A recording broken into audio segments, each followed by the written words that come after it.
This episode of Rookie Hunter is proudly brought to you by the Wild Sheep Foundation.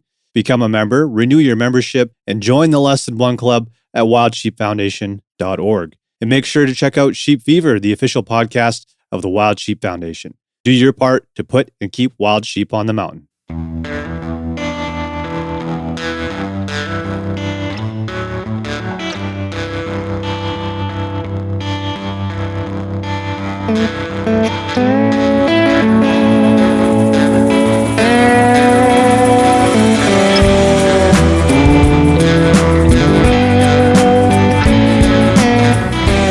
Hey guys, welcome to episode 156. Today, Garrett, Kelly, and myself are doing a bit of a bear hunting recap. Some lessons learned from previous years. By no means are we bear hunting experts. We do have a few under our belt, but not many. And if you've been listening to recent episodes, you'll know that we're excited to get out there. So it's at that point now where things are greening up. And there's going to be more and more opportunities, and we got a couple months here to really pull things together. So we'll see what happens, and we'll keep you guys updated. I just want to take a quick minute here to remind you that if you're not a member of the Wild Sheep Foundation, there's a pretty cool opportunity to not only get a membership, but win an epic hunt for a mountain caribou in the Northwest Territories. So we're going to put a link again for this in the show notes. $60 US gets your name in the hat, and it'll also get you a year membership for the Wild Sheep Foundation. So definitely check that out. It's in the show notes, or you can head over to wildsheepfoundation.org. Quick note, we opened up this episode with me talking about having an itchy leg from what I thought was rose bushes. Well, turns out I have poison ivy. And I didn't realize this, but you can get poison ivy even if the plants don't have leaves on them. You can get it from the stem, you can get it from the roots. And yeah, I'm covered in the shit. So there's your PSA for poison ivy in the off season. You can still get it. Anyways, sit back, relax, crack an ice cold beer, and enjoy episode 156.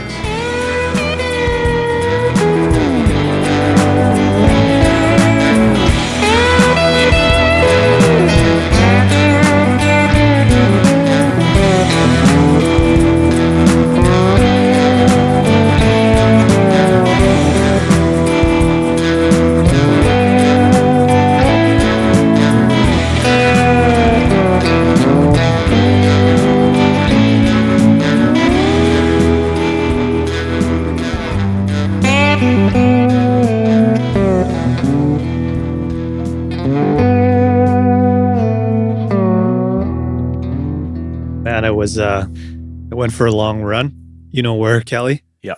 And like there's some areas that were flooded, so you have to go around them, but there's all those rose bushes, like those prickly little bastards.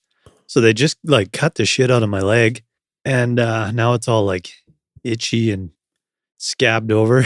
It's kind of gross. What about poison ivy? Is there poison ivy? Well, it's not out yet, but that was my first concern, because last night I was like, oh man, my ankle's itchy. But yeah, thank God it's not poison ivy. Oh yeah, because there's lots in there. Yeah. Is there? You guys got a lot over there? Yeah. Oh, I hate that shit. Yeah, it loves you. Yeah. I haven't got it in years, knock on wood. But I had a bad stint there for a long time. Mike, you remember that? Yeah. Yeah. Well, we hunted last time and you were like clearing your throat all the time and coughing. And I was like, oh, what's going on? He said, I think there's poison ivy around here. And I was thinking, do you have like a backup plan, or, no, just die. Worry about you out there? Or? Nah, just die. Yeah. Totally worth it. It's crazy you're that sensitive, though. Yeah, I don't know. I definitely don't want to roll the dice on it, that's for sure. It's good for us, though, because you're kind of like a canary, Once you start coughing, then we know there's poison ivy. Yeah. Then you know it's Tread present. Carefully. Yeah. I listened to the Gray interview today, which was awesome, by the way. Oh, nice. Yeah, good work. Yeah, good stuff. I wish we had more time, but we had to push it later. And then I had another call like right after that. So that capture sounds really cool though, man. That's one he did up near Smithers. It does. Yeah. I could see you were kind of throwing a line out there a little bit and see if you can get in the helicopter. Yeah. Like he You said, didn't get a bite. he's been the president and CEO for 16 years, and that's the first one he's got on. So it's not easy. Yeah, I bet. Yeah. I was listening to the sheep show part, and he's always so good talking about it. And we've the three of us have been talking about sheep show a bit, right? And like for me personally, I was like, it's kind of like, yeah, I'd really like to go. And you're always thinking about how busy it is, and you got to commit to it and put it in the calendar. And then I listened to that episode, and I'm like, shit, now I have to go. Yeah. It just got me pumped about it. When's the last time we went, Kelly? 20. It was pre-COVID. 2018 then? Yeah, or 2019, because it would have been early year, right? But Right. yeah, that's a good question. I'd have to look at my picks. Yeah, it might have been 2019 actually. Yeah. I'm in for 2025. Sweet. Garrett? Yeah, I gotta check. I saw Kelly's text there, and that definitely put the pressure on. Mike, I know you're Nice. on your full go, so I'll definitely try to make it work. I mean, the sheep show here in Penticton was unreal, and I'd love to see that one down in Reno. Yeah, it's next level, man. It's That's a good awesome. time. Yeah, put the saddles on the horses. We're gonna go. I'll ride one down. more Yeah, horse. you could do that one, Garrett. That's a great idea. I like where your head's And then at. the backpack race. Yeah, That's your initiation. I don't know if I can do that. Yeah, Oh yeah, maybe you can do the saddle one. where they No, pack what the is horse? it? It's no, they put the packs on the horse. Yeah. Yeah, maybe. I don't know. I'll definitely look into it though. I want to come down, especially both of you guys are going. I mean, Yeah. it's going to be good no matter what. It looks unreal. I always I follow them on social media, so always when it is happening, all the pictures that come in, it's like, holy crap, looks like a really good time. Yeah, absolutely. It's not too bad flying from Kelowna. You kind of have to make at least one stop, Mike? Maybe two, depending on the flights, but it's not too expensive. No, we used to have, I don't know if they're doing it again, but we used to have direct flights to Seattle and then Seattle to Reno. It's not bad. Other ones go down to like San Francisco or something like that and then to Reno. But yeah, some of them are like Kelowna to LA to Denver to Reno. yeah, there's some rough ones. Ooh. Yeah, try and avoid those ones. Mm-hmm. It's like a 12-hour trip. Mm-hmm. Yeah. But yeah, awesome. A layover in Seattle's not too bad. That's a nice airport. Yeah, that is a good one. I've been there a couple times. Yeah. Last time I was there, I think it's when I went to Montana and my flight kept getting delayed. So I was just hanging out and I was having a margarita. So each time I'm like, okay, every time it gets delayed, I'm just going to order another margarita. And it ended up being quite a few margaritas. And Nice. at some point, I accidentally walked into the women's washroom. Oh, Yeah, good time. Yeah. Everybody's cool about it, though. nice. Don't worry. Just as Canadian. Yeah. Oh, sorry, eh? Yeah. Yeah. Nice. But they got like a record store. They got pop records in there, so you can buy vinyl. And Oh, cool. Oh, yeah. That's yeah, great. it's sweet. I remember that. Yeah. So what else is new? I did the sheep count yesterday. Yeah. And Tell us how that Kamloops. went. It was good, man. We probably, I'm trying to think, we met at 8:00 in the morning. And I want to say maybe there was 20 people showed up. So kind of split everybody into groups. And shit, I'm trying to remember the guy's name. I'll remember eventually. That I was paired up with, and we did like the sort of the southern spots there. Sorry, so we went Kamloops, right? Yeah, Kamloops, yeah. Yeah, so actually, like when you're coming from Kelowna, if you go the Vernon way, and right as you come down the hill, and then you get onto the Trans Canada Highway, you go across that overpass. Yep. Basically, I was on the other side of the river. Oh, okay. And right there's like 4 spots along there, so we went and did 3 of them. Or no, there's more than that. There's probably like 6 spots. And the first one, I'm trying to remember the numbers now. We wrote it all down, but I think there was 18 sheep there. Some of them were like a handful of yearlings and a handful of lambs, like fresh lambs, which was really cool to see. And then further up the road, there's even more than that. And I think there was like 8 lambs in total and 8 yearlings. And then I think the total we saw in those two spots was like 36 in total. The rest were all older ewes, but pretty cool. So hopefully that's a good sign. I think predation is one of the biggest problems they're having up there. Mhm. There isn't really, from what I understand, not a real disease problem there, luckily. So you didn't see any coughing or anything like that. They all looked really healthy. And yeah, Kamloops, especially around this time of year, man, it's just so nice. The hillsides are all green, Yeah. and it was a nice sunny day, and all of the that balsa root flowers, those are all in bloom, and so it's pretty rad. It was a nice day. Is 20 people, is that a pretty good turnout? Not bad. Yeah. Nice. I mean, I'm sure they'd always be happy to have a few more, but I think we covered everything, and there's going to be, I think there's a couple more of them. So I don't know how it works, but maybe they try and get like a better estimate of the numbers by going back and counting them again. I'm assuming maybe that's Yeah. what they're doing. But Who did they group you up with people, or how did that work? yeah, I was with one guy, and then Peter Gucha.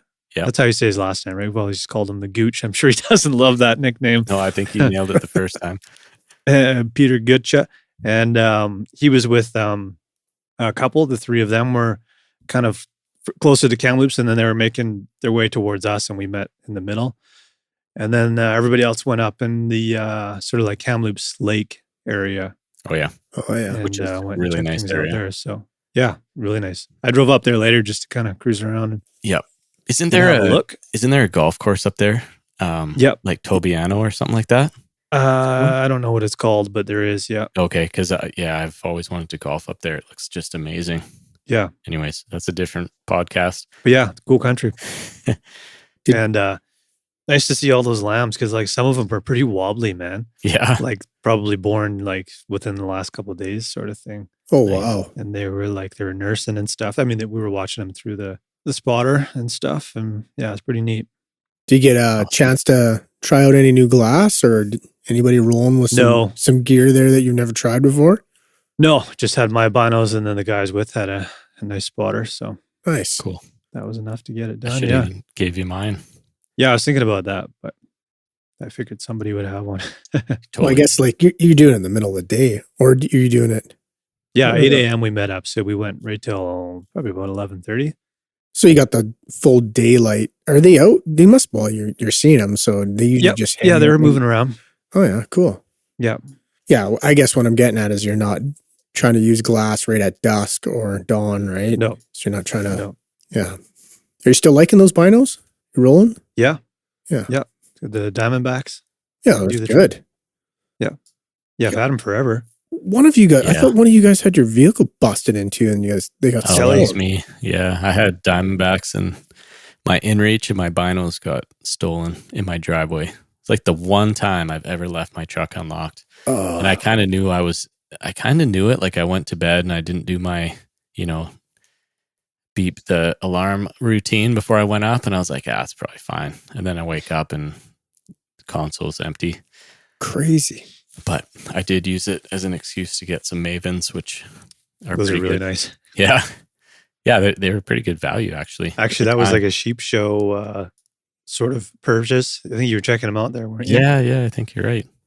Yeah, you're right. I was looking at them there, and then I came back, and you order them online kind of thing. Yeah. But they were pretty reasonable at the time. I think everything's just, almost twice as much as it used to be. Oh yeah. Yeah. But yeah, I was in Kamloops too a couple of weeks ago. So I picked up my rifle there. But where I picked it up is, you go to Kamloops and then you drive south. I think it's Highway 5A. It's like the Merritt Princeton, the old road there. Yeah. It basically brings you to Merritt, but that road is like one of the nicest drives I've ever had in my life, man. Oh nice. I was by myself, and it's a nice break to just put some tunes on and drive, and it was a nice day, and it's all kind of Douglas Lake Ranch territory, or I don't know if it's territory, but it is like that same kind of terrain, and there's lakes on all sides of the whole way, and yeah, it was awesome. Nice. Yeah. And yeah, I picked up the rifle. It's a little bit lighter now, and it feels a lot better. It doesn't have that hollow clunk to it anymore, the stock, and yeah, it feels awesome. So I'm stoked. Sweet. To Yeah. hike For around folks that are interested, you posted a photo of it last week. Yeah, I'm super happy how it turned out. It's Yeah, it hard looks to good. like pick a color and stuff. I was leaning between like a spackle kind of gray color, or like a green, like a Kimber Montana green kind of, and I went that direction. It worked out really well. Yeah, it looks awesome. It's hard to mess up, really. Like, wasn't like I was picking some crazy color, but I was concerned it was going to be too green, like almost army green. No, it's not though. It's kind of more of a. It's got some gray in it. Yeah. No, it looks awesome. Yeah, so I'm pretty happy about it, and looking forward to packing it around. Have you shot it yet, Kelly? No, and I have to. Mike and I have been talking about that quite a bit, but our weekends aren't lining up here. Yeah. But we'll have to do that pretty quick, eh? Yeah, definitely. So we'll see how it shoots. I'm sure it'll shoot a bit different. It's a little more front heavy. Oh, okay. Than it felt before. But I think my old stock, I might have mentioned this, was like 29 ounces, and this one's like 17 ounces or 19 ounces. Nice. So it definitely it bounced it a bit more to the front, but I don't know, I kind of like it so far.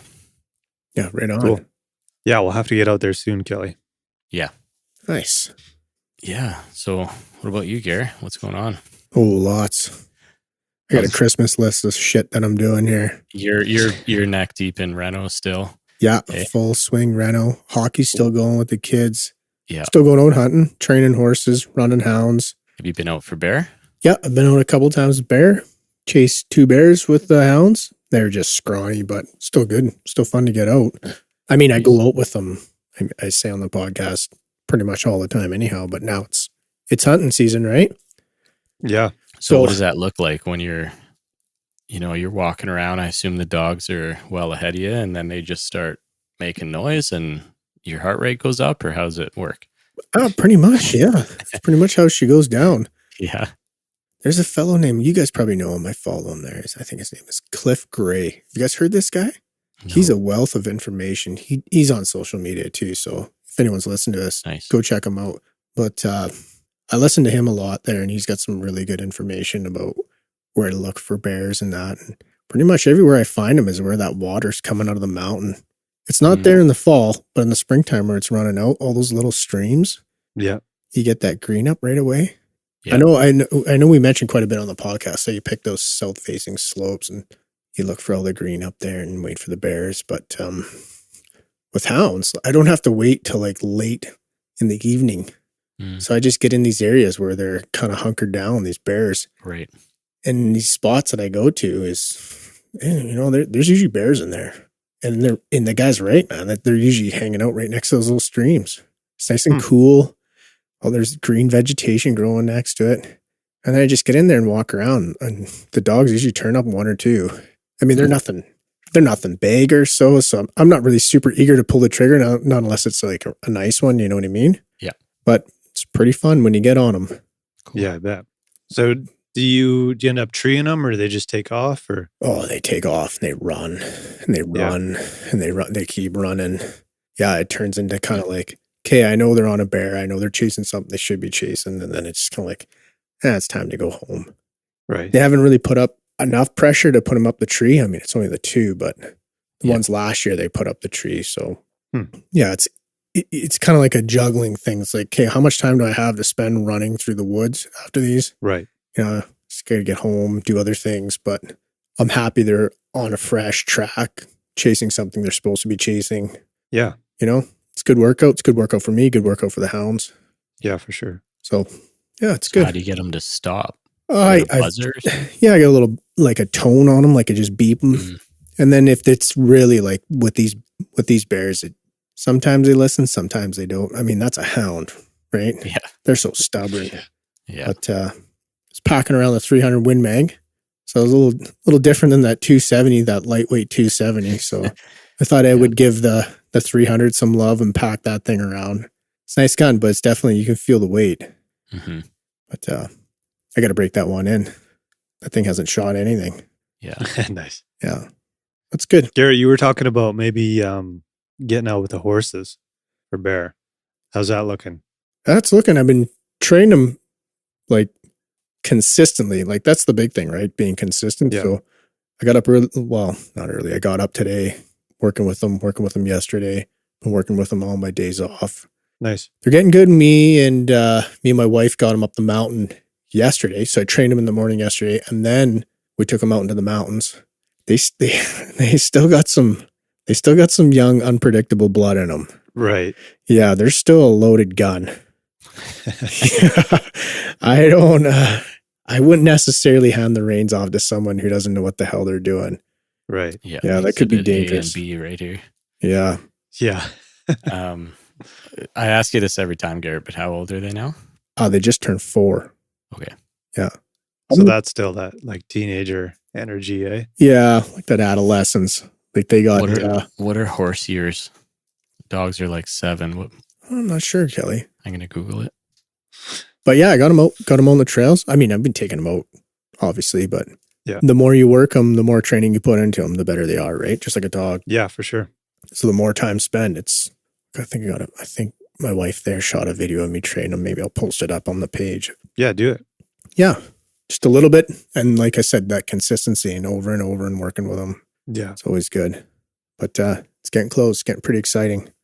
Sweet. Yeah, man. What'd you find for horse years, Kelly?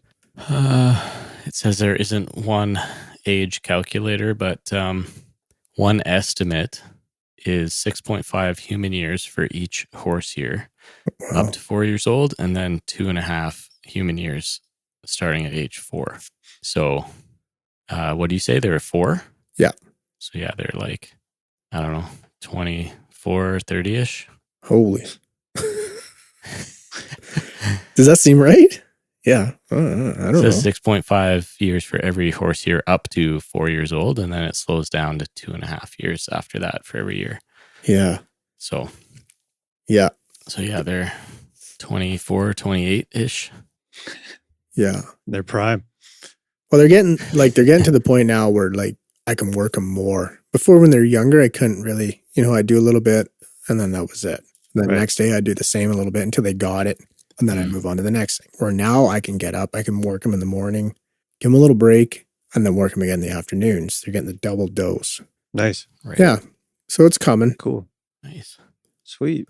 Well, I thought we would do a bit of like a bear recap because we don't have a lot of bear hunts under our belts. Garrett, have you done much prior to getting out this year? To what, bear hunting? A little bit last year. Yeah. Well, I usually take the hounds out, but I haven't really. I didn't really get into bear hunting until you and Kelly were, you guys talk basically, about it, when you guys were talking about it and then opened that whole perspective on what it does for conservation and then just with that, having that much more now appreciation for springtime. I love spring now. Yeah, me too. It was always like the big wait for fall, right? September 1st. Yeah. All right. But now it's like spring. It's awesome. Love it.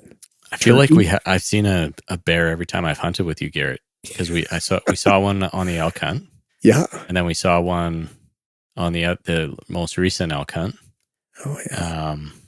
Garrett and I saw there's another one. Way too many grizzlies on our trip. Oh yeah. We saw a bear when we were I don't know if I should say, but this was the first moose tag we got when I went up with you and your dad, and yeah, that's right. We saw those kind of. Yeah, and we saw a black bear like the day as soon as I got there. I was setting up my stuff, and you're like, "Oh, there's a black bear right there. We should go get it." I'm like, yeah. Always you see them right away, and it's like I don't know if I want to. Like I'm stoked about hunting deer tomorrow morning or moose or whatever, right? And then it's you don't want to. I don't know. So we passed on it ultimately, but never fails. At the end of the hunt, you're like, "God damn, I should have shot that bear." Yeah, it's a problem. It was a nice one too. We have all these opportunities to go chase all these different animals. Yeah. So you have a hard time picking which one to go after. Yeah. Unfortunately for me, I just suck at hunting all of them. So just kind of just roll the dice. Maybe I should start doing that now. When you see them, just go after them. Yeah. Just put every tag you can in your pocket and then whatever happens, go for it. I feel like we've talked about that before on the podcast. It's like we're calling this a goat hunt and then it turns into an elk hunt or. Yeah. It's never been what we planned it to be. Yeah. So sorry, back to your question there, Mike. No, it wasn't until you and Kelly who lit that fire for me to get into start hunting bears. Yeah. So, I think like for all three of us. Bear hunting's still relatively new, Oh yeah. you know? Oh, for sure. But mine and Kelly's first bear hunt, do you know what year that was, Kelly? Successful one? No, the very first time we went out. Oof. I want to say like 2016, probably somewhere in there. Somewhere in there, yeah. Maybe even Almost a little bit 10 later. years ago. Yeah. Yeah, somewhere in there anyway. So a while back, but we've only really gone on like 4 bear hunts, really. Official ones. Yeah. So anyways, I thought we would just go over each one a little bit, some lessons learned, maybe a way to get us kind of pumped up to get out there again this year. Yeah. How much do you remember from that first one? We won't bury the main story. I mean, we've told it a few times on here, but what else do you remember from that trip? Are you talking about the one where we camped out by the bridge there? Oh yeah, sorry. I was totally thinking about the other one. Yeah, I just remember being out there and it was spring, so you had water runoff and washouts on all the roads. So that was the one thing I remember. Yeah, we had plans to go to another area. We tried to get up there and roads were all closed. It was all washouts. Yeah. So, I mean, that right there is a good lesson. Think about, the road that you're taking and if there's another way out and if it's following a creek, how does that road look? Does it look like it's going to fall into the creek or what? Because if you go somewhere with raging waters, like there's a chance that you could get stuck somewhere, man. Yeah. That was an intense runoff year. It was, yeah. So yeah, that was cool, but also a bit concerning. And then, I remember we saw the grizzly. There was a grizzly we came up on, right on the road, and it took off and its claws left these big divots on the road, and just the power that it kind of took off with was shocking. I can still kind of remember like what it looked like. The shoulders on it, man, were just like huge pure hump. muscle. Yeah, huge hump. I remember, we brought the chainsaw and got a fire going and camp going and had a bunch of muley sausage and we did see black bears, but they were small. Oh yeah, we did. And it turned out that so mama, she had cubs. Yeah. That was right on the road.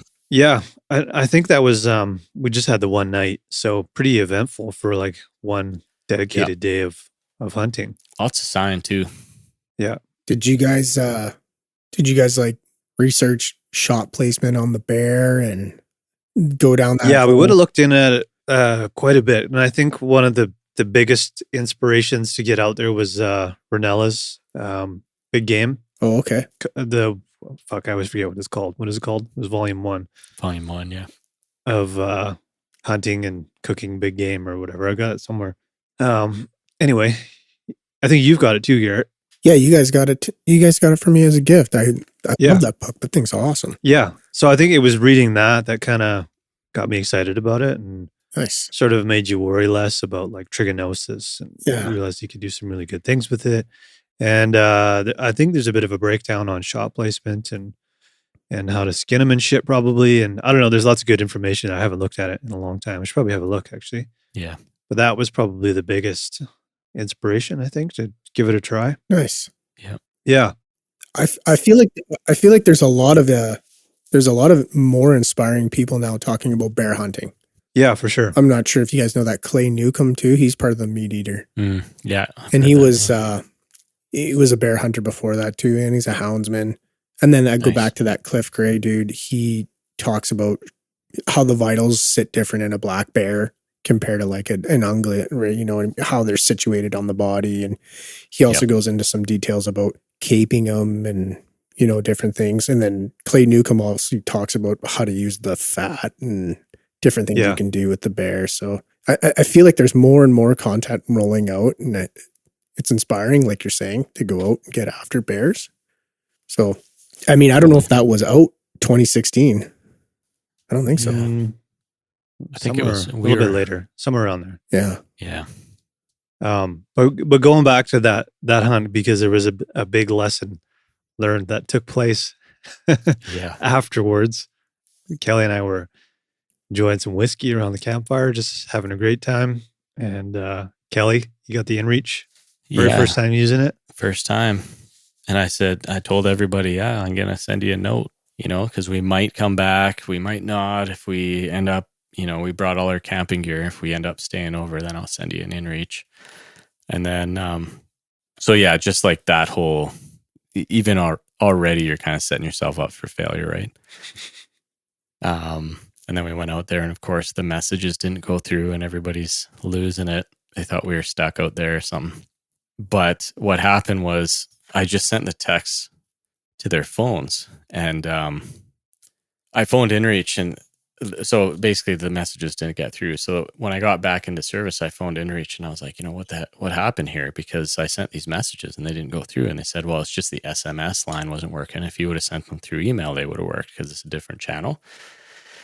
So it was a bit frustrating, and that's actually never happened to me ever again. It was just the first time I used it. And so now every time I send messages, I send them through email and through SMS cell phone. I bet that's what was happening to me when we went on that moose hunt. Because my wife was like, I'm not getting any of your messages. Yeah. So I don't know. I always send them twice now.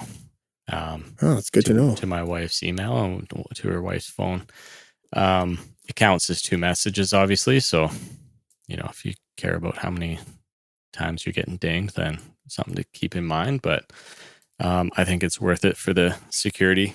But yeah, I mean, the other thing is maybe don't set up your trip like that where it's conditional and then it relies on a message, right? So just tell them, we're staying over and, we might, just say that. It's whatever is going to be the longest. That's what I would do next time is just say Mike and I are going to camp overnight and we'll see you tomorrow.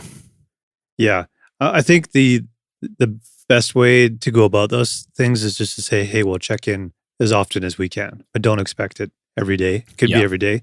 Could be every other day. Could be every, third day. Right. But if you don't get something, don't worry. We've got an SOS button on there too. And, more than one inReach with us usually. Yeah. But yeah, I think the moment you tell people like, oh yeah, we're going to send you a message at 8 p.m. Every day. Yeah. And then people are waiting for that. And if something happens or you have a few whiskeys and you forget.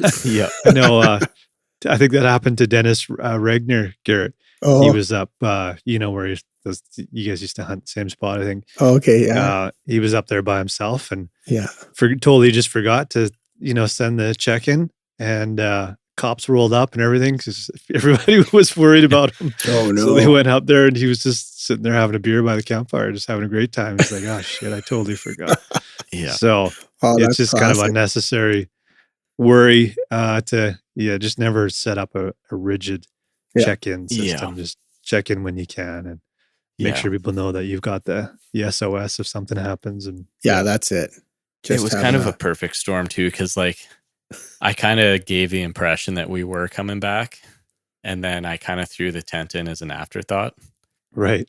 So, and then I was really relying on that inReach to kind of put everybody on the level, Yeah. But oh well, live and learn.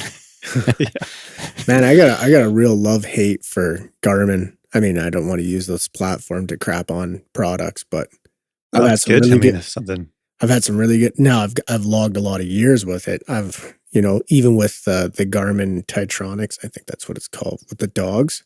Yeah. Oh man, yeah. Some days I love it. Some days I just want to throw it in the river. Yeah, it's falls in the technology bucket where I think you're going to have a bit of issues no matter what. 100%. Yeah. But I was looking at reviews for what's the other one? There's Zoleo. What's the really old one? The Spot one. Yeah, that's the one where you can't two-way, right? It's just a one-way. Yeah, exactly. Yeah, just like check in okay kind of thing that sends you location. Yeah, maybe they've changed it since then, but they're all kind of like 50-50. Like love it or this thing fucked me over and totally that's caused problems. So I mean, you just can't rely on technology sometimes, right? So. And I'm always watching like gear reviews and that. Actually, I should throw in, like you guys are saying, and getting inspired to bear hunt. Another one.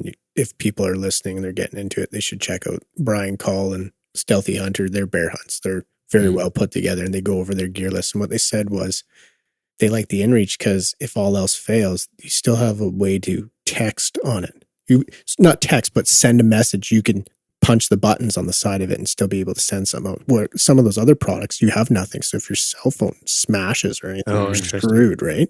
Huh. Yeah. Even with your preset messages, you still have a way to send them out because you can do that with an inReach. Right. So I was like, oh, Yeah, that's a pretty valid point. Yeah, I never thought about that. Yeah. Yeah. We should think about getting a Zoleo or something just so, like, because Garrett and I have inReaches, but it would be nice to have somebody that's trying something different. I think I almost pulled the trigger on the Zoleo because I've heard some guys say they really love them. Yeah. So yeah, maybe I should check it out. It'd be good to get experience with different types, you know? Yeah. And then they're not that expensive either. Yeah. No. Going back to that love-hate, like even when me and Kelly were trying to communicate between the two inReaches, it just kept fucking up.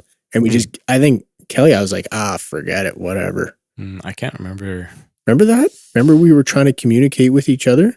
Wasn't sending, we were trying to send messages back and forth because I think you can, and that's one of the features. Yeah, although you have to have yourself set up as contacts, and I can't remember did we do that? I thought we did.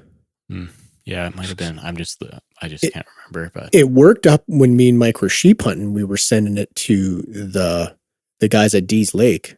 Yep, and to me too. I remember getting some messages from you guys.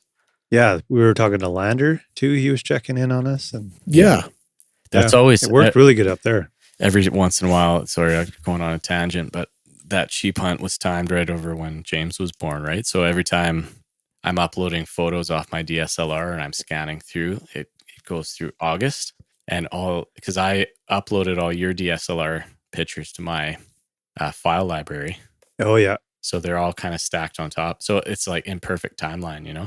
It's really cool. That's cool. Yeah. Nice. So it's like a bunch of pictures of me with James, like 12 hours old. And then it's like you guys out in the woods around a campfire, you know? So it's like the dichotomy is... That's very cool, actually. Yeah. Yeah. Nice. People can learn from our mistakes. Just check your technology, check your devices, make sure they're all working before you go in the field. Yeah. So anyways, that was our first experience bear hunting. And I mean, kind of uneventful. I think it was more of a chance just to get out there and observe bears. I don't think we really had much for expectations, but I always just have this hilarious image of us just sitting at the campfire, just laughing, drinking whiskey, and everybody at home is just panicking. Yeah. We're just oblivious to it. Like, oh, there we go. Yeah. Just said the check-in. It's all fine, but we were playing around with the long exposure on the camera. Yeah. And just, it's hilarious. The exposure that you guys do with the camera, you guys were showing me that. You got to show me that again, man, because some of those pictures you guys captured of us just sitting still are some of the best pictures. Like once I get this house reno down, I wouldn't mind to have them on canvas stretched out. There's that one there we did of the teepee all lit up with the stars in the background. And fuck, that is awesome. I love that photo. Garrett, I've got a link saved somewhere. Used it when I was in Jesus Christ, in South America. Oh, okay. In the Atacama Desert, which is like famous because it's at this high elevation.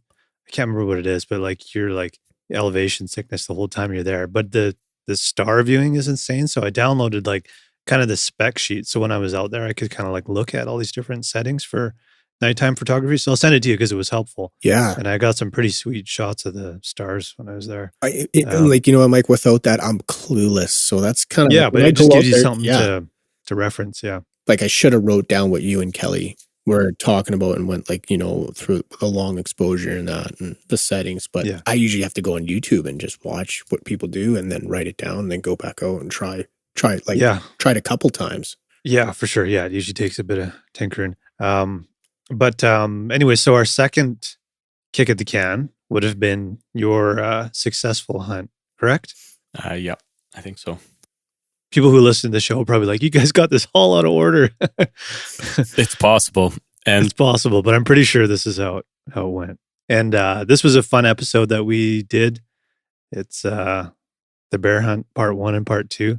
Mm-hmm. So if you haven't listened to it, maybe go back because it's kind of a fun one. So stop here, go listen to those, and then come back. But we did it in 2 parts for a reason. And I mean, this hunt was kind of was your hunt, I guess, because we had like a coin flip thing that Kelly and I did like the very beginning. We've always kind of gone back and forth. So like I get a deer, then it's Kelly's turn, and then my turn. We go back and forth. And a new species, we do the old coin flip again. Okay, Kelly's up. and then he gets it, and then it's my turn. So anyways, Kelly was up. That's kind of a fun way to do it. So you're not just sitting there looking at an animal like, who's shooting? And all the adrenaline's pumping. It's just good to know who's on the rifle and who's on the glass. But so this was your hunt, and you kind of I think you sort of chose how you wanted this to go down, right? Yeah, I mean, we were kind of you got some info probably from Jesse, I'm assuming. Yeah, so we went. It was pretty high elevation, actually, right? We were kind of 5,000 feet. Yeah, and just cruising around. Probably, I don't know. I always find with bear hunt, I mean, you like to get out in the spring, and it's good to, snow disappears and you can get up into the mountains again. But I kind of like to use it even as a scouting, for other stuff like in the fall. Totally. So I'm always kind of looking at it that way, and there is a little more cruising around, whether you're on an ATV or a truck or whatever, and you're kind of, I don't know, I always like to try to find some new areas and get out, walk around. But yeah, that's what we did for this one, I think, was cruised around a little bit, got up, got out of the truck, went for a walk, and then, there was a bear, nice bear, like kind of cinnamon color, and we watched him for a bit, and no other bears around, no cubs or anything like that. And then, it was kind of getting late, right? It was getting dark fast. Yeah. We had about 30 minutes of light, probably, maybe. Yeah. Something like that. And yeah, I mean, the interesting thing is, which we'll get into, but like when you're out in the open versus being in the timber, like, pardon the expression, but night and day, like it's totally different. Remember, like Garrett mountain biking and like up behind your place, and you get in that thick timber and you think you got lots of light, but then you're in the trees and it's just dark in there, man. Yeah, it's pitch black.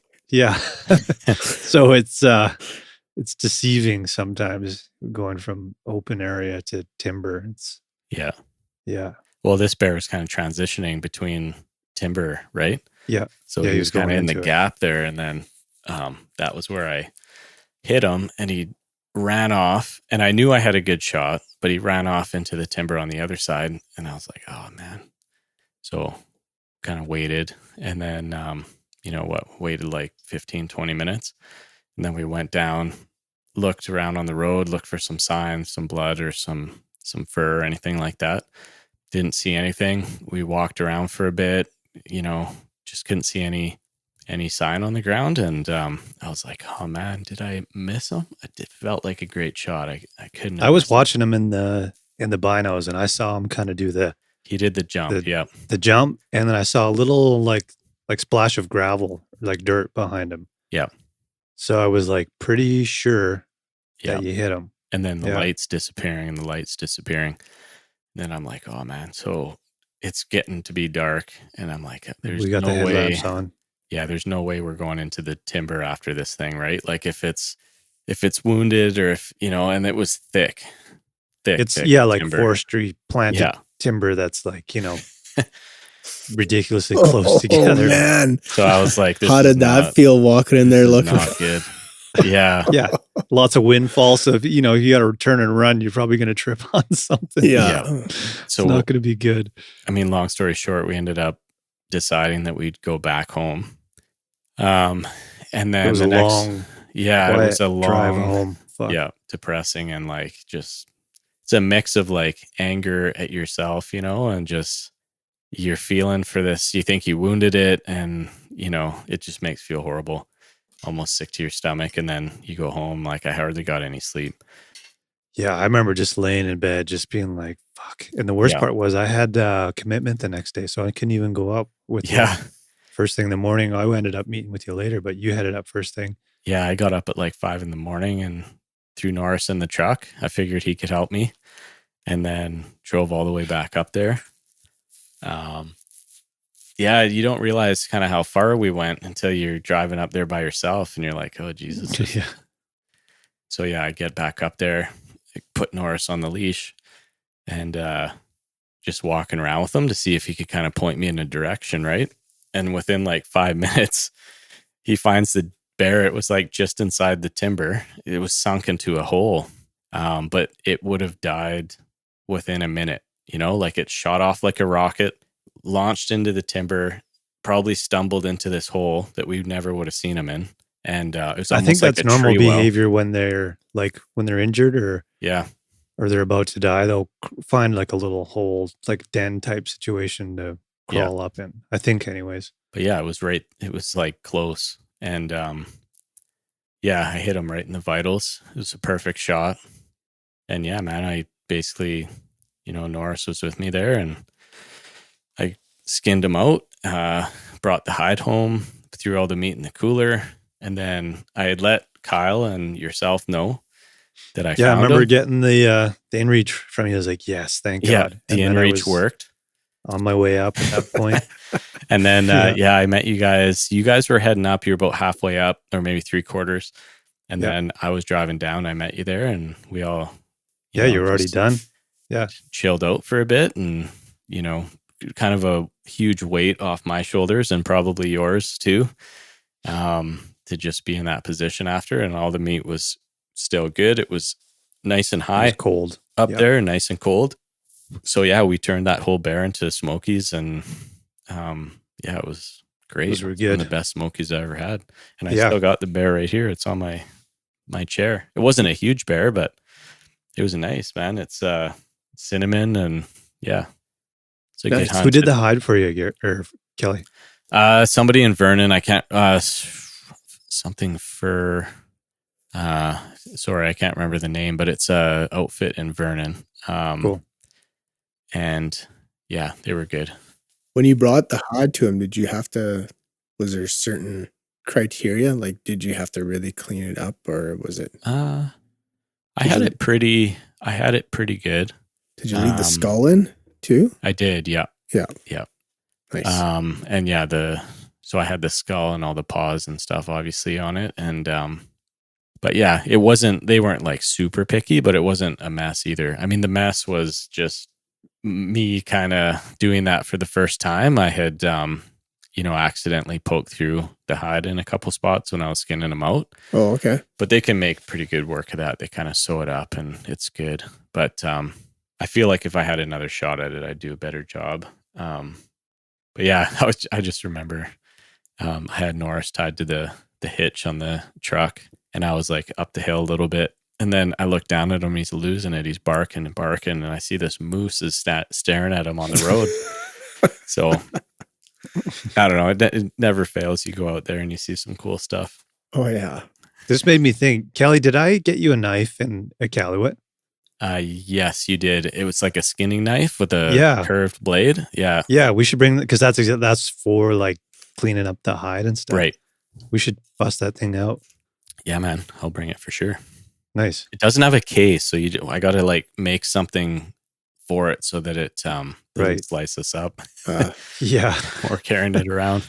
When you guys did the Smokies, did you still mix it with pork? I think so. Yeah, we had the pork from my pig. That's right. Pig that we had. Yeah. Yeah. So it was farmed pig that you farmed basically, and we harvested, and then the bear that we harvested. So yeah, it was a cool mix. The fat from that pig was next level. Yeah. Oh, really? Like clear. Yeah. Oh, yeah. I remember, I think it was Bree saying, she's like, man, I never eat the fat on like pork chops, but it was a different story for those ones because it was so good, man. No way. Nice. Yeah. And you know how you get like bad pork and, if it's not good meat, the fat is like yellow. It's disgusting, man. This was like clear and just so flavorful. Oh, man, it was unreal. Yeah. But we saved all the fat back for sausages and stuff, and we used it for some deer and stuff too. And yeah, did you guys get a chance to use the bear fat from that bear?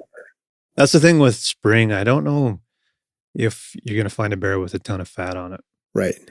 But given the chance, would you? Yeah, I know Tash from Filter Studios, my buddies there from the island. He rendered all the fat and did a bunch of stuff with it. So cool. I think you just have to have it in your head that you're going to do that and knowing what you're going to do with it. Oh, okay. Rather than being like in the moment, like, all right, I'm going to keep the fat. Because I think unless you have that plan, you know what I mean? So something to look into beforehand, I think. Yeah, I would love to do it. And apparently it's really good for baking and shit like that. Like instead of lard, Use bear fat. Yeah. I mean, using as much as the animal as you possibly can, right? Totally. Yeah. For sure. I know we talk about the hide, but I mean, it's the whole package. Yep. So, Yeah. yeah. It's good to know what you did and what you do different going forward. I'm always so curious to know how people cape them out, and then even rolling up the cape. I'd have to watch something again. Like, how did you roll it up, Kelly? Well, I wasn't super far away from home, right? Like not I wasn't on like a 1 or 2 day drive, 7-day camping trip type situation. I was like within a day's drive of my house. So I rolled it up, just threw it in the cooler, got home, threw it in the freezer, and just froze everything. So it wasn't warm for long. And then basically when I brought it to Vernon, it was only like 30-minute drive, right? So I never really had to worry about it not being perfect. frozen. So yeah, it was pretty simple from that perspective for me anyway. I don't remember putting salt and stuff on it, but you didn't. And I didn't have it at home for long either. Like I brought it in to the folks there pretty quick. Oh, okay. Yeah. How much did it cost you to get it tanned? It wasn't a lot because I remember talking to Jesse actually, and I don't know. I feel like it was like Vernon Fur Tanners or something like that. It's like a place that does a bunch of stuff, not just taxidermy type stuff, but just I don't know. Did you get the felt underneath? Or you just go right for the rug and that's it? No, it was just and I can't remember what they call that. Wow, I feel like unprepared for this, but no, I didn't do the rug, not with the outline and all that. I think I would do that if it was a big bear, but I knew this one was on the small side, and we basically just did the hide, like tanned it or whatever they call it. It's got the head on it, and it's not full blown rug style. It's more of like throw it over something, Yeah, like a sheepskin or something. Which is I love that. And it's crazy that now that I just had this memory now that you said that of me and Mike when we were kids, because Mike's dad had this black bear, and I remember him getting mad at us because we used to find it. It was like done like how yours is. And we'd put it on and chase each other around the house. I forgot about that. And you'd be like, put that back. That's expensive. It's like that. Yeah. And his dad had a goat hide too, and we'd chase each other around. Nice. That's hilarious. Yeah, I totally forgot about those hides, man. Yeah, which is great. I love that. Like, I'm not really into all the felt and all that in the head. I just want the hides from basically any animal. They're really cool. Yeah. Hopefully those guys are still in business, Kelly, because for me, where I live, so secluded, I'd probably have to go out your guys' neck of the woods to get it done. Yeah, I'm sure they are. Yeah, and I went here because I knew it was on the cheaper side. Like I think it was only like, $100 or $200. For some reason I got like $135 or something is in my mind. Yeah, like let's just say 150, somewhere in there in between those two numbers. At all. No. Totally. But yeah, if you want to do like a full blown rug and put all the velvet and everything, you're probably upwards of like 1,000, right? Yeah, I don't need that. I want something I can just throw on like the end of a couch or on a chair. Yeah. Just you're not wasting any of the animal. You're using everything you can. For sure. Duvet. Duvet, yeah. Pillow cover. Yeah. Something you can chase the kids around in. Nice. Yeah. Oh, I got it. It's Advanced Fur Dressers. That's what it's called. Oh, nice. Wonder if people ever go in there thinking it's like a hairdresser. It's like they do waxing. The fur dresser for a rude surprise. Kelly, right now, Kelly's got the Canucks jersey on there. I feel like I'm talking to the dude from Jane and Silent Bob. Yeah. What's his name? Kevin Smith. Kevin Smith. Yeah. He's Oilers. Yeah, Oilers. But I'm pumped to watch the game after this. Nice. I've got it on PVR. Go Canucks. Nice. Okay, so we got our third hunt, which was, so you got yours, now it's my turn. And of course I wanted to do a backpack hunt. And so we hiked in and we camped, right? It wasn't just we camped, yep. Yeah. Got a pretty sweet little camp there, and Oscar was with us too. Yeah. So I think we hiked in. It was a little bit later, so we were setting up camp like early evening kind of thing, and then the plan was to get up early and hunt all day the next day, something along those lines, if I remember correctly. Yeah, I think you're right. Sorry, I was actually just trying to find the episode of what number those bear hunts were. Oh, nice. And so we hiked in, set up a nice little camp, beautiful spot, and then had an area that we wanted to hike into the next day, which is probably only a couple of kilometers or so from where we were camped. And trying to remember this, man. My memory's blurry at this point, but I think we kind of spent the day scouting around a little bit. We found a cool mule deer antler. Yep, a monster.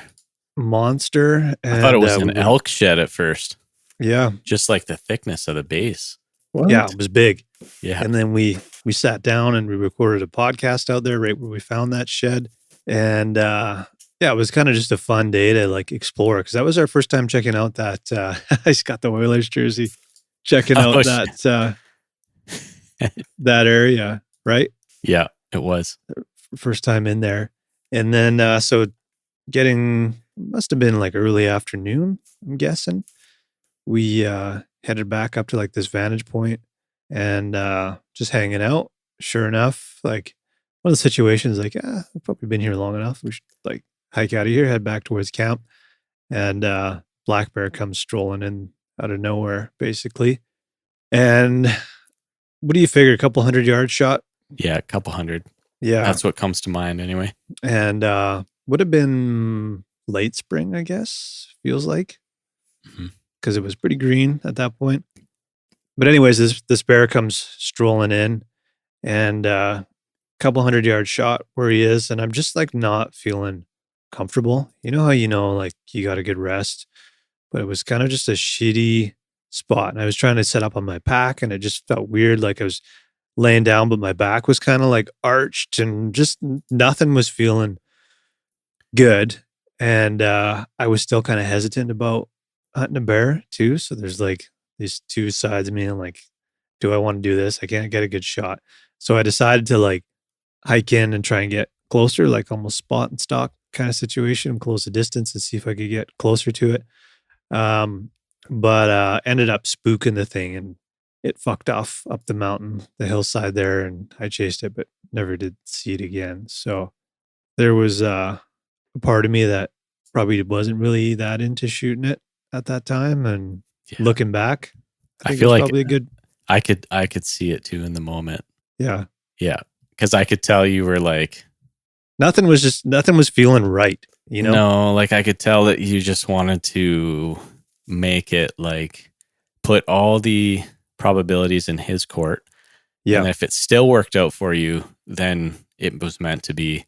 Yeah. But you were putting it all in his hands in terms of fair chase, and like, I'm going to try to get super close to him. And, but I think that in the end, it was all about like putting all the odds in his favor. And then if it would have worked out, it would have, right? But yeah, I could kind of sense that just watching. Totally.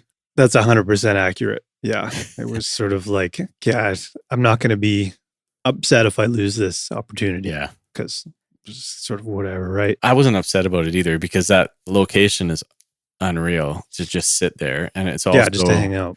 It's even cooler when you're sitting up on the vantage point and you're just watching you like sneak through this bowl. And I'm just kind of sitting there going, oh, this is awesome. It's like, weather's perfect, the view's perfect, and I'm watching Mike do this hunt here. And it's fun to just watch people hunt too when you're in with them, right?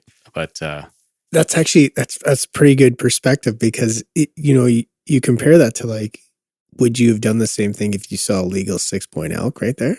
No, it would have been. And I've got the exact same mentality too with the black bear. Like, even if it was a decent black bear, I'd be like, oh, well, let's see how this.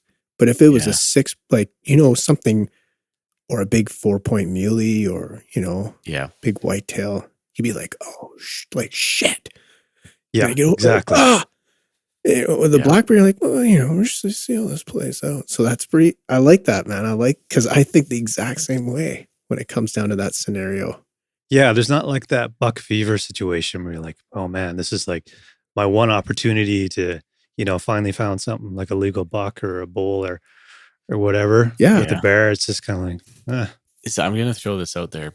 Do you think that's like this subconscious thing about like walking up on a bear, Like walking up on a bear is a lot different than walking up on a deer. Yeah. Yeah, it could I be. mean, Yeah. it's a big predator, right? I mean, just Oh, for walking up sure. on it is kind of like, I wonder, I'm going to Definitely. toss this rock at it from 50 feet away. Make sure it doesn't move, like there's just an element of that. Yeah. But There's another part of this story too, and it's the part of, bears being charismatic and just interesting to watch, because part of what made this a weird scenario for me is when the bear came in. It came walking across this big opening, and then it actually like sat down on its ass, and yeah, like with its legs, like its bottom legs out in front of him, like sitting just on his ass, but upright. So his like front paws were up off the ground. So like a human would just like sit down and take in the view, right? And Yeah. there was a little tree in front of him, and he was just sitting there like batting it with his paw, Like just playing. like sitting there. Yeah, just killing time or whatever, just smacking this tree. And it's like, oh man, like why did you have to do this? I don't want to shoot this thing. You want this asshole bear that's eating a calf or something like that. Not Hacking this, darts. Yeah. Yeah, just sitting there on his ass, swatting this tree, just killing time. It's like, oh fuck. Yeah. This makes it even more difficult, because they definitely are cool and they're charismatic, and I think that's why people love bears so much, right? It's because they're just cool to watch like that, right? Yeah. Oh yeah. So that made it harder. But I will add, going to Kamloops this weekend, black bears are a big part of what's eating those lambs up there. So something you got to keep in mind, man. If you're on the fence about bears, but you love mule deer or elk or sheep or goats in your area, and if there's a lot of black bears, they're definitely eating those other things that you'll want to hunt. So yep, there's that element of it, that you are doing something that's going to help other species, because there's no shortage of black bears. And I mean, just this conversation in general, it's like there's not a lot of people who are like super into black bear hunting. You know what I mean? No. I think it's a under hunted species for sure. For stigma or for, whatever the reason. There just isn't that same drive as deer and elk and all that kind of stuff. Right? Well, like when you guys asked me there about what the hounds, I'm coming at it with the same mentality. It's like, they chase them and I'm good with that. That's good enough. Yeah. I mean, you can't chase ungulates with hounds, but I go back to that. If it was a 6-point L, it could be a whole different ball game. Like I'd be going after it, right? I'd be getting after it. But what the with the bears, I'm like, well, it's it's a small bear. I don't really care. Yeah. Yeah. But I do. I talked to Adam Yonke a couple weeks ago, and he had a good point, man. He's like, you get 2 tags, so you can be a little less choosy, get a decent bear, get some meat, right? Because it's fantastic meat. Yeah, that's a good way to think about it. And then you've got another tag that you can use for the fall if you want to get a bigger bear. Yeah. And by taking a bear, you're helping other species, and so it's a good way to look at it. I mean, just the meat alone, like Kelly's bear was not a huge bear by any means, but we got a lot of really good sausage from it. Nice. Yeah. And some of the best and most memorable meat we've had for sure. Kelly, did you keep the swirl stick? I did not. For the listeners, I'll let them Google that. I won't actually explain it on the podcast. But I know that is the thing for some bear hunters. They keep all the swirl sticks. Nice. Get 2 of them, you can make chopsticks out of them. Yeah. Yeah, I kind of just think about it as like a resource, like from a wildlife management perspective is, every, not just focusing on like, I only hunt whitetail or, I only hunt this or that. It's kind of like all these things are they're opportunities, and, they kind of are there for a reason too, in the wildlife management sense. But they all have their own kind of culinary pros and challenges with it too. And I think that's kind of what drove us to it in the first place, right? Was Renella's book and kind of how he was explaining that, yes, you can eat them. Yes, they taste good. Here's some examples. And it's like, we want to try this. So to your point, Garrett, of like the resources that are available. Yeah. I think our resource was Renella at that time, and that's what pushed us to it. That's And great. you're right. There's probably even more out there now. So if folks listen to that and get maybe a little more comfortable with it, I think they'll be surprised at how good it actually is and how fun the hunt actually is. 100% adventure. Yeah. And like you guys, I've talked about already. I mean, you can pick your style of hunt too, right? You can hit the cuts, exactly. logging roads, or you can do a backpack style or hounds, right? I personally think, like, I've got a quad here, and it's like we do so much backpacking that I don't like use a quad as much as probably a lot of people that have a quad, but it's nice to have it as a tool for when we do that kind of hunt, or even just to go scouting or whatever, right? Or even just to go for a rip and like get some grouse. So it's nice to have, but I do like the spring as a way to get it out, to get the dust off it, to get the oil, around the, like, just, I don't know. Otherwise it's stuck in the garage till like October, right? So I kind of like to go on that style of hunt and just kind of see a whole bunch of green mountainside, Yeah. Just get up there and explore. Yeah, it's a good time to be out. Yeah. So, Kelly, I know there was one more hunt that you were involved with. That was a successful hunt too. And, but yeah, that was one of those ones where the hunt works out absolutely perfect. You get out there, you're like, I was with Yonki actually, and I'm like, yeah, we've seen bear here before. I think if we just sit right here and we wait for a bit, I think we'll be looking pretty good. And we were up there about sunset, and then 10 minutes later, 20 minutes later, I can't remember how long we actually waited, but it wasn't that long. And then this bear, like literally there was nothing there. It was just this big open bowl and nothing was there. And then out of nowhere, this big black bear, well, not huge, but like this black bear just stood up right in the middle of the field. I'm like, holy shit. So Yonki shot that one, but it was just crazy. It made it seem like it was super easy, but I think what was not clear, to everybody that was kind of with us there was like, we actually did already put the work in, like we had been there multiple times. That's why I knew if we went there, it would be there. It wasn't necessarily that easy. Right. But it's cool because that's a hiking location, right? So for me, it was a super cool experience to have something. It was kind of the first time where I didn't feel like a rookie hunter, Yeah. Like I knew where we were going. I knew kind of what we had to do, and I wasn't pulling the trigger, but it all just worked out the way you'd hope, right? Like when I go fishing, I hope it every day is like that, so it's kind of cool to have it work out on a hunt. I wish it would work out like that for a 4-point muley, but maybe one day. Yeah. It's got to happen eventually. It has to. Yeah. Yeah. I want to see you get a mule deer, both of you guys. Yeah. Yeah. No kidding. But yeah, cool, man. All that to say, like all those experiences combined have got me really excited for this year. And I've been out scouting twice already. Haven't seen any sign yet. But I mean, Kelly, we need to go out like sooner than later and I agree. Get you sighted in and then take off. So we should make that a priority. If it's an after work thing, we should probably just or even if I could, take a morning off or afternoon off or whatever. Yeah, take an afternoon off and then cause the days are getting longer. So I mean, you don't want to go to the range and be rushed or anything like that, but we should do that and get out there and, try a few different hunt styles, either cruising some back roads or going for a hike and see what happens. And hopefully this pumps you up too, Garrett, to get out there and maybe take something. Oh, for sure. I'm going again tomorrow. Nice. Yeah. And if you guys are over my neck of the woods, I mean, you guys know this, but hit me up, man. We'll go out, run the hound. Totally.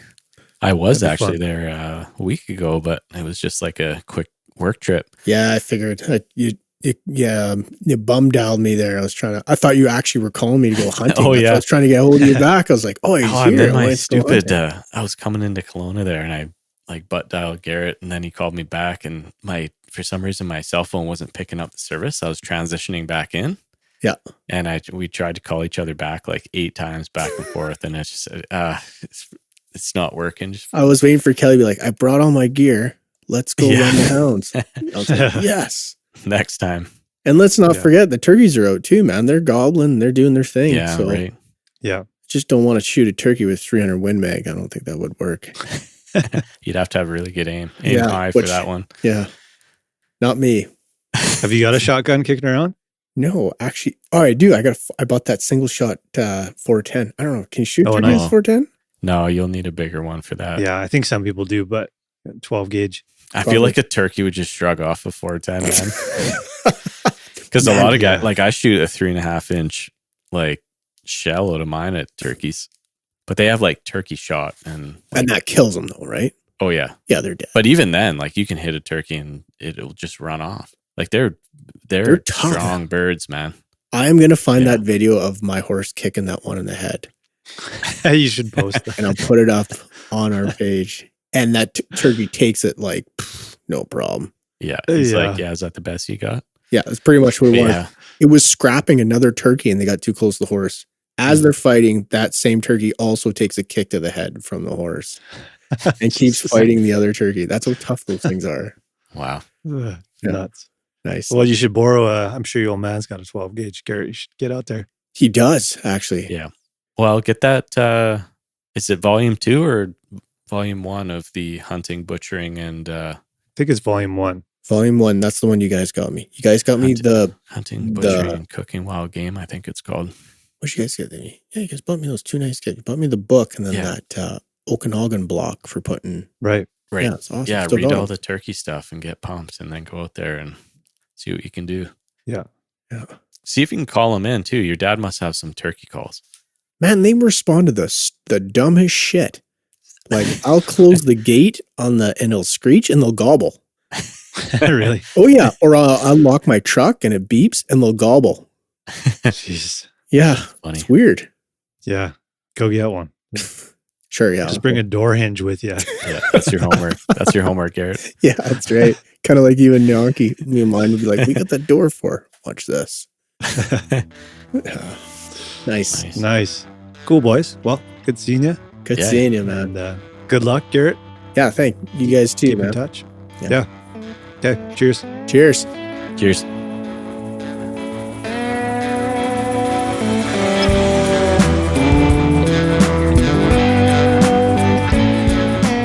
Oh, there you go. Episode 156. Hope you guys enjoyed some of those old stories. I know we've shared those a few times, but it's been a while, and it's kind of fun to go over them and think about some of the things you did right, some of the things you did wrong. Always good to review your time in the backcountry. And now is the time to start thinking about what you're going to bring with you, safety, gear, all that fun stuff. So if you guys are out there, good luck. Share some of your stories. Maybe you guys been turkey hunting, maybe been bear hunting. Would love to hear from you. Our email address is info@therookiehunter.com. And of course, you can always reach us on Instagram, rookie_hunter_podcast, I think is what it is. But good luck to you guys, and we'll see you soon. Cheers.